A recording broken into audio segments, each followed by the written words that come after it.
আগের দিন যে আলমারিতে হাফ আউটলাইনটা করে রেখে দিয়েছিলাম, আজকে ওটা পুরোটা কমপ্লিট করে নিলাম। তোমাদেরকে কালকে বললাম না এটা হলুদ আর সাদা দিয়ে করব, সাদাটা কিছুটা শেষ হয়ে গেছিল বলে এটা লাইট পিচ কালার দিয়ে করে দিলাম। সাদার জায়গাতে কিন্তু এই লাইট পিচ কালারটা খুব একটা কিন্তু খারাপ লাগছে না, দেখো শেষ অবধি বুঝতে পারবে। কিন্তু যাই হোক, এই ফাঁকা আলমারিটা এখন একটু বেশ সুন্দর লাগছে।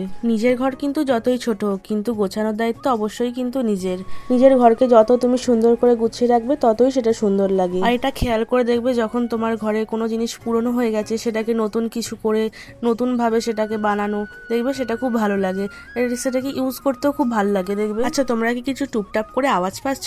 আসলে আমাদের না টালির বাড়ি, জানো তো, আর এই বৃষ্টি পড়ছে যেহেতু আওয়াজগুলো একটু বেশি শোনা যাচ্ছে, তার জন্য। যাই হোক, যতটা পেরেছি আমি ক্লিয়ার করে দেওয়ার চেষ্টা করেছি। আমি কিন্তু আগে এরকম কখনো কোনো ডিজাইন কিছুর উপরে করিনি, মানে এরকম একটা বড় জায়গার উপরে।